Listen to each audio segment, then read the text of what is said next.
살아가는 우리들의 삶에는 조화가 필요합니다. 균형과 밸런스가 중요하다라는 말입니다. 삶의 균형과 밸런스가 잘 이루어지면 그 삶이 평안해집니다. 그런데 그 일을 누가 주도하는가 하면 바로 성령입니다. 성령은 인격의 영이고 균형의 영이고 조화를 이루시는 영이고 회복시키시는 영, 그것이 바로 성령이십니다. 오늘 본문은 성령이 임하신 결과 잘 조화되고 균형이 잡혀진 천국의 모습을 그리고 있습니다. 성령이 임하는 곳에 마음과 관계에서 삶의 모든 모습에서 이 같은 천국의 모습을 이루게 된다. 본문은 우리에게 가르쳐주고 있습니다. 초대교회 그리스도인들이 성령을 받고 나서 모두가 한 마음 한 뜻이 되어 물건을 서로 통용하고 재물을 아까워하지 아니하고 나누는 모습이 나타나고 있어요. 완전히 조화된 천국의 모습입니다. 사람이 성령을 힘있게 되면 이런 회복의 결과가 나타나게 됩니다. 원래 하나님이 만드신 세상은 조화의 세상이었고 균형의 세상이었습니다. 하나님이 아담에게 만들어주신 에덴 동산은 완벽하게 조화를 이룬 세상으로 인간과 하나님이 자연과 동식물과 모두 서로 균형과 조화를 잘 이루었습니다. 그리고 무엇보다도 자기 자신과의 조화가 균형이 밸런스가 잘 이루어진 모습이 에덴 동산의 모습입니다. 그런데 그런 그곳에 죄가 들어왔습니다. 죄가 들어옴으로 부조화 현상이 나타납니다. 서로 원수가 되었어요. 밸런스가 깨졌어요. 갈등과 미움이 들어왔어요. 인간이 죄를 지은 후 인간과 하나님 사이에는 장벽이 만들어졌어요. 어려움이 찾아왔어요. 결국 심판을 받게 되고 말았습니다. 원래 하나님은 조화의 하나님이시고 축복의 하나님이시고 회복하시는 하나님이셨어요. 그런데 인간이 죄를 지음으로 그 조화가 다 무너져 내렸습니다. 인간과 자연도 서로 적이 되고 말았습니다. 참 모든 것이 잘 조화로운 세상이었는데 죄가 들어옴으로 이 모든 것이 다 깨어지고 말았어요. 그래서 인간이 어떻게 합니까? 자연을 학대합니다. 파괴합니다. 자연이 가만히 있습니까? 아니에요. 인간을 보복해요. 인간에게 독을 품어요, 자연이. 뿐만 아니라 인간과 동식물 사이에서도 서로 원수가 돼요. 서로 무서워해요. 서로 죽이려고 그래요. 산사태, 산불, 홍수, 폭우, 폭설, 얼마나 무시무시한 자연재해가 우리에게 있습니까? 그뿐 아니에요.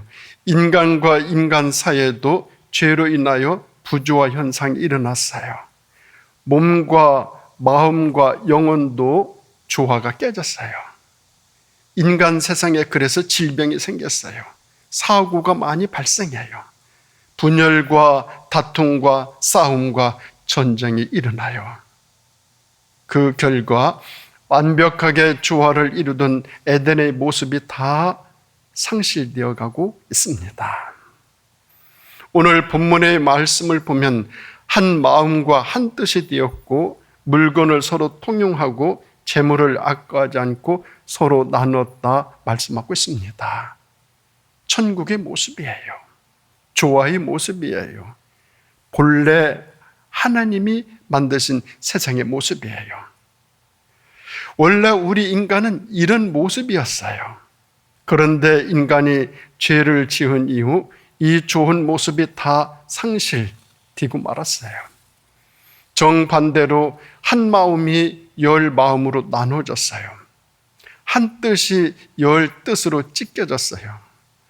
물건을 나눔이 오히려 움켜쥐게 되었어요. 영생이 죽음으로 바뀌어졌어요. 나눔이 소유와 집착으로 변해가고 있어요. 그래서 우리 예수님께서 이 세상에 오셨어요. 에덴의 아름다운 것을 회복시켜 주시기 위해서. 이 세상에 우리 주님이 오셔서 조화를 이루기 위하여 약자를 위해, 병자를 위해, 연약한 자들을 위해서, 죄인들을 위해서 십자가에 달려 죽으심으로 말미암아 구원의 길을 열어 놓으셨고, 그리고 그것도 모자라 승천하시면서 성령을 보내주시겠다 약속하셨어요. 성령을 보내시겠다. 내가 다 이루지 못한 것은 성령이 와서 성령이 다 이루어 갈 것이다. 바로 이 성령이 임하시면 모든 삶의 분야에 조화가 이루어진다라는 것을 강조하고 있어요. 성령이 오심으로 말미암아 본래 내류의 희복이 일어나게 되어지는데, 성령이 오심으로 일어나는 희복의 모습이 어떤 모습인가 하면은, 첫째는 영적인 희복이에요. 사람의 죄를 짓게 되어지면 영적인 균형이 무너져요. 영적인 눈이 어둡게 되어요. 눈이 어둡게 되어지면 볼 수 없어요. 두렵고 겁이 나요. 자신감을 상실하고 용기를 잃게 되어요. 그 결과 내일과 미래와 운명에 대해서 불안해요. 영적인 조화를 이루고 있지 못하기 때문에 그래요. 그런데 성령이 임하시면 영성이 충천하게 되어져요. 새롭게 회복이 되어져요.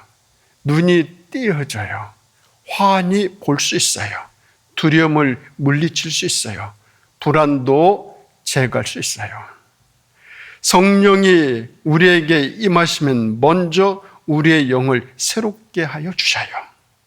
그래서 우리로 하여금 깨닫게 하여 주셔요. 알게 하여 주셔요. 가르쳐 주셔요. 삶을 풍성하게 인도해 주셔요. 그러면 그 삶이 서게 돼요. 바로 똑바로 서게 돼요. 그리고 균형을 이루어져요. 조화를 만들어낼 수 있어요. 그래서 신앙인은 무엇보다도 영적인 균형을 이루어야 돼요. 영적인 균형을 이루게 되면 예배의 균형이 잡혀요. 예배에 대한 충실은 영적으로 균형을 이루고 있다라는 증거예요. 그래서 주일 하나님을 찾아가요. 영적인 균형이 이루어지지 않게 되면 하나님에 대해 무지해요. 무관심해요. 무시해요. 결과 예배를 등한시해요. 우리가 예배에 충실하게 든다라면 여러 가지 복을 받아요. 말씀의 복을 받고, 기도의 복을 받고, 깨달음의 복을 받고, 나 자신을 알아가는 복도 받아요. 예배를 가볍게 여긴 왕이 있어요. 사울 왕이에요. 하나님으로부터 철저하게 버림을 받았어요. 하나님이 사울 왕에게 모든 것을 다 주었는데 사울 왕이 예배를 가볍게 하겠어요. 우리가 주일 교회를 찾아 예배 드리는 것은 그만큼 영성이 건강하다라는 증거예요. 삶의 모든 우선순위에 모든 권위를 하나님께 두는 삶이고, 영적인 질서가 잘 세워졌다라는 증거는 하나님의 예배에 열심히 하나님께 예배드리는 삶이에요. 균형 잡힌 영적인 생활이에요. 그때 자신감이 충만해져요. 믿음도 풍성해져요. 소망에 대한 기대감이 날마다 커져가요. 이와 같이 성령이 믿음을 회복시키고, 소망을 회복시키고, 영을 회복시켜 하나님과 일치하게 하여 하나님과 하나 되게 합니다. 연합되게 합니다. 그러면서 회복시켜 나갑니다. 그렇게 되면 하나님과 한 마음, 한 뜻이 되어지죠. 하나님과 한 마음과 한 뜻으로 살아가는 삶, 우리 신앙인에게 가장 큰 축복이죠. 그렇게 되어지면 모든 것이 다 풀어지죠. 영성이 풍성한 삶의 모습이에요. 그런가 하면 두 번째로 성령이 임하시면 모든 삶의 분야에 조화가 이루어짐으로 몸이 회복되어져요. 성령이 임하시면 먼저 내 영이 복을 받아 회복의 은혜를 잊게 됨으로 육신의 건강 같이 회복이 되어져요. 영적인 균형을 이루게 되면 몸의 균형도 이루어지기 때문에 그래요. 이 일에 있어서 가장 균형 잡힌 신앙인의 모델은 우리 예수님이셔요. 누가복음 2장 52절 말씀을 보면 예수는 그 지혜와 그 키가 자라가며 하나님과 사람에게 더 사랑스러워 가시더라 말씀하고 있어요.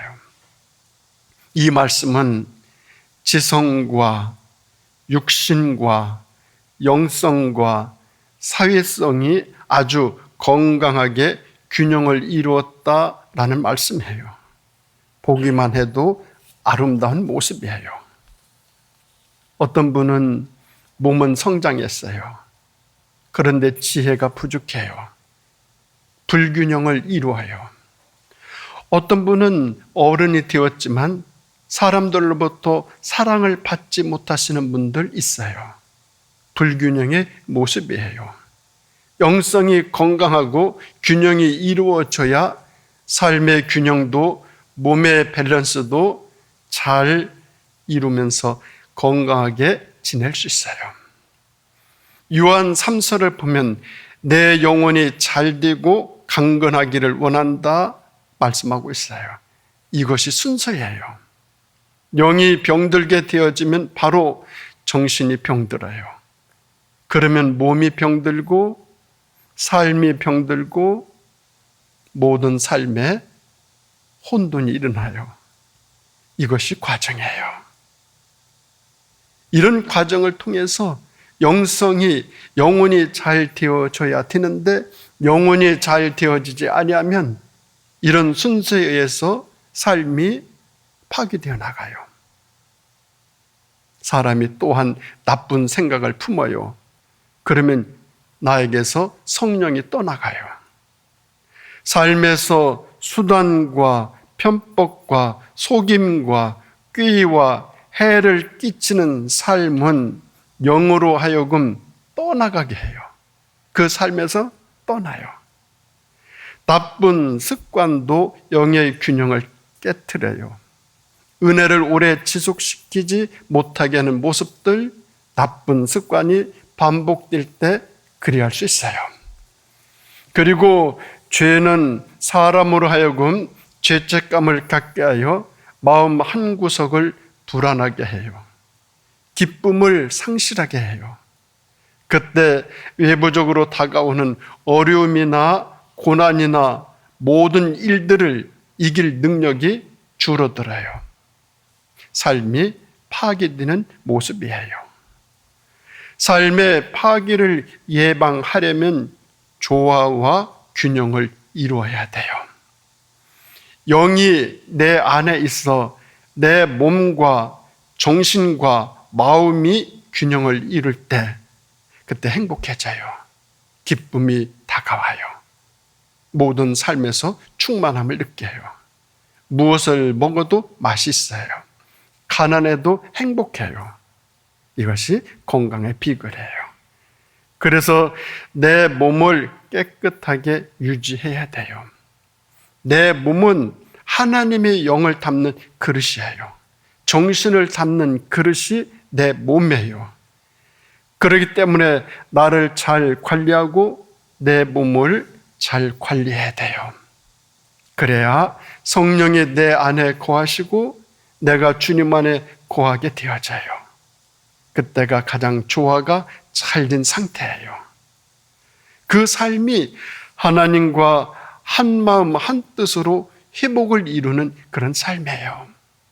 하나님과 한 마음과 한 뜻으로 회복을 이룰 때 우리 삶이, 특히 우리 몸이 건강하게 유지될 줄 믿습니다. 그런가 하면 세 번째로, 성령이 임하시게 되어서 조화를 이룰 때 지성의 회복이 일어나요. 성령은 우리로 하여금 깊이 헤아리게 해요. 깨닫게 해줘요. 이해하게 해줘요. 지혜로운 판단을 가지고 살아가는 능력을 제공해줘요. 우리가 말씀을 깨달을수록 지혜의 깊이가, 넓이가, 높이가 풍성해져요. 분별력이 뛰어나고 통찰력이 발생해요. 그래야 분별의 삶을 우리들이 살아갈 수 있어요. 오늘 본문을 보면 한 마음과 한 뜻이라는 말하고 있습니다. 이 말은 깊은 깨달음과 깊은 분별력을 얻었다라는 뜻이에요. 그래서 오늘 내가 해야 할 일이 무엇인가를 알게 되는 거예요. 그걸 알고 나니 나누는 거예요. 왜냐? 내가 눈을 뜨고 알고 보니까 네가 내 형제로 보여요. 하나님의 자녀로 보여요. 그리고 그렇게 알게 되어져요. 그러니 아낌없이 나누고 베풀어요. 이 안다는 것, 그래서 중요해요. 알면 목적이 발생해요. 알게 되어지면 뜻을 세울 수 있어요. 무엇인가를 알게 되면 동기 유발이 일어나요. 아브라함 100세에 얻은 아들 이삭을 바치라는 명령을 하나님으로 받았을 때 이성으로, 생각으로, 인간적인 판단으로 있을 수 없는 도저히 불가능한 일이에요. 그런데 그것은 거역할 수도 불순종할 수도 없는 일이었어요. 고민 얼마나 많이 했겠습니까? 결국은 순종하기로 작정했어요. 왜냐?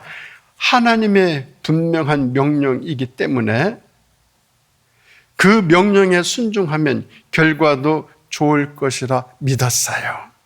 이것이 믿음이에요. 하나님이 그것을 의로 여겼어요. 그래서 아브라함이 믿음의 조상이 되었어요. 그러니 이 지성이라고 하는 것은 믿음에 기초한 지성이라야 온전할 수 있어요. 내가 판단하는 지성, 미완성해요.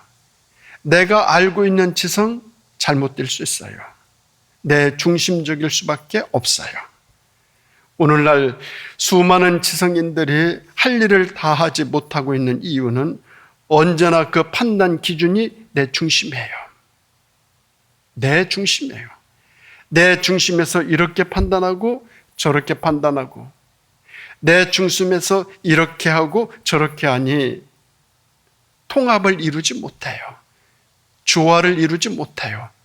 모두를 다 함께 할 수 없어요. 그런데 아브라함은 어떻습니까? 그 지성, 그 판단, 그 결단의 기준을 하나님께 두었어요. 자기에게 두지 않았어요. 내 지성, 내 판단으로 생각하면 도저히 불가능했어요. 하나님을 믿는 믿음의 기준을 두고 생각하니까 순종할 믿음이 생겨 칼을 빼들었어요. 100세에 얻은 아들 이삭을 하나님께 제물로 바치려고. 내가 그렇게 결단하니까 이제 하나님이 다급해졌어요. 아브라함아, 아브라함아, 그러지 말아라. 번제는 내가 준비했다. 차마 네가 그렇게 하겠어? 차마 네가 그럴 수 있어? 하나님은 그럴 수도 있어요. 그런데 내가 했어요. 그러면 어떻게 됩니까? 입장이 바뀌어져요. 이제는 하나님이 더 급해졌어요. 아브라함아, 아브라함아, 칼을 내려놓으라. 네 아들에게 칼을 대지 말아라. 재물은 내가 준비했다. 내 믿음이 있게 되어질 때 하나님이 다 준비해 놓고 계셔요. 다 준비해 놓고 믿음이 있느냐 없느냐 이것만 확인하셔요. 믿음이 있으면 하나님이 준비한 축복을 다 주고, 믿음이 없게 되어지면 준비한 축복을 다시 거두셔요. 이 모습이 우리는 아브라함이 이삭을 바칠 때 그 모습에서 알 수 있어요. 하나님은 그것을 의로 여겼어요. 그 의로 여긴 것이 바로 믿음이에요. 오늘 우리들의 삶에서 이 분별의 삶, 이 믿음이 정말 중요해요. 이같이 이 믿음의 분별성을 가지고 살아갈 때 나 자신을 성숙시켜요. 삶을 풍부하게 해요. 내 삶을 절도 있게 해요. 이런 영적인 균형이 잘 이루어질 때 가능할 수 있는 일이에요. 그런데 영적인 조화를 상실한다? 어떤 일이 발생할까요? 영적인 조화를 상실하게 되어지면 제일 먼저 찾아오는 것이 불안해요. 매사가 두려움이에요. 두려움이 떠나지 않아요. 또한 허탄한 것을 몰두하고 분별력을 흐려요. 영적인 조화를 이루지 못한 삶 속에서는 허탄한 것에 몰두해요. 헛된 일에 분유해요. 그때 험한 것, 부질없는 것, 허탄한 것에 마음을 두어요. 영적인 균형을 잃게 되어지면 뿐만 아니라 기준이 흔들려요. 중심이 흔들려요. 영적인 균형을 잃게 되면 기준도 없어요. 허탄한 것에 몰두해요. 불안을, 두려움을 안고 살아요. 그런데 주의 성령과 함께 동행하는 삶을 살고 모든 면에서 하나님과 한 마음과 한 뜻으로 조화를 이루며 살아갈 때 깊은 지혜를 알게 되어요. 성령은 그래서 우리로 하여금 깊은 지혜를 깨닫게 해줘요. 역사의 흐름을 깨달으면 깨달을수록 영이 맑아져서 모든 일에, 모든 것에 그 수많은 세상 되어지는 일들이 하나님의 섭리라는 것을 인정해요. 믿어요. 알게 돼요. 깨닫게 되어져요. 내 중심, 내 판단, 내 결정이 기준이 되어지면은 하나님의 섭리를 발견할 수 없어요. 있었던 지혜도 다 아무런 소용이 없어요. 하나님의 섭리를 인정하는 삶은 영적인 조화를 이루며 살아갈 때 느낄 수 있어요. 아, 이게 하나님의 섭리구나. 하나님의 뜻이구나. 하나님의 마음이구나. 알게 되어지죠. 그 모든 것들이 내가 하나님과 지성의 회복을 통하여 하나님과 한 마음 한 뜻으로 지성이 회복됨으로 얻어지는 축복이에요. 우리가 살아가는 모든 삶의 터전 속에서 이같이 하나님과 한 마음 한 뜻이 되어져서 내 지성을 회복하여 하나님이 더 아름다운 뜻을 이루며 살아가는 우리 되어질 수 있기를 바랍니다. 그리고 네 번째로 성령이 임하시면 관계의 회복이 일어나요. 32절 말씀이에요. 서로 통용해요, 물건을. 자기 재물을 조금이라도 자기 것이라고 하는 자가 하나도 없더라 말씀하고 있어요. 이것이 관계의 완전을 의미해요. 본문을 보면 이웃을 진정으로 밝히네요. 이웃을 소중히 여겨요. 사랑하는 마음의 표현이에요.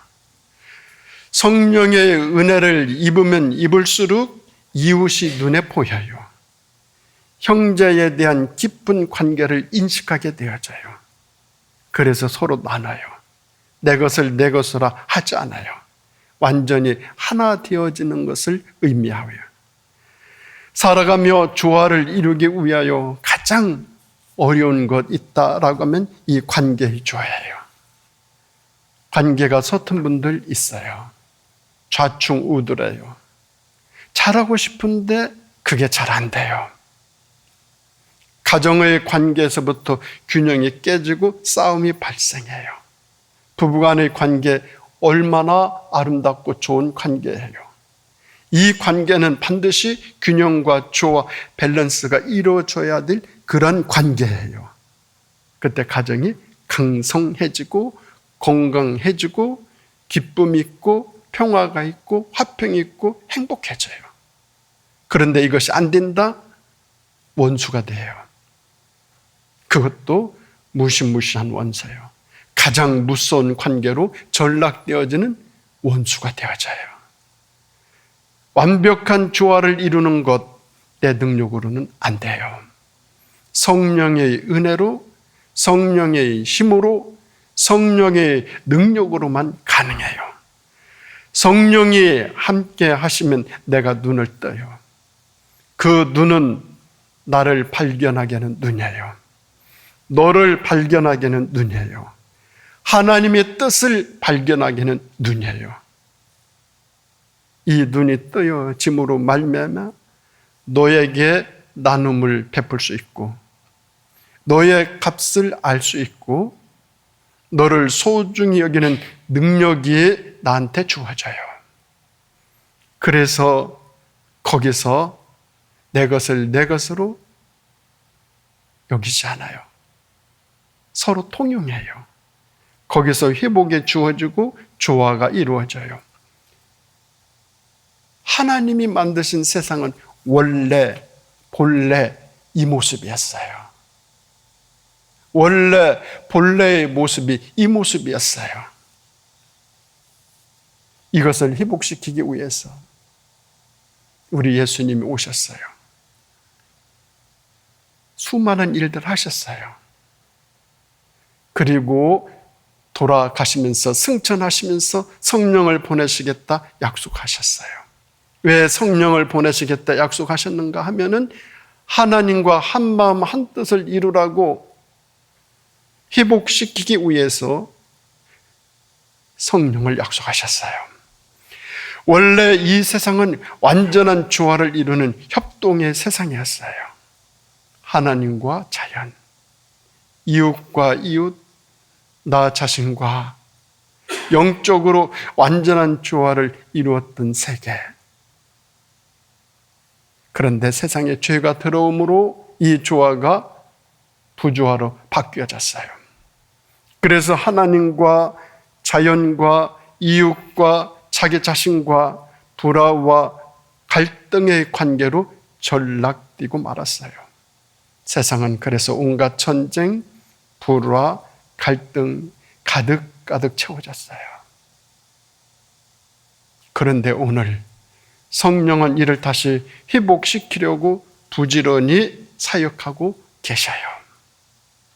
하나님과의 회복을 위해서, 자연과의 회복을 위해서, 죄로부터의 회복을 위해서, 자신과의 부조화에서 회복을 이루기 위해서 성령은 역사하고 계세요.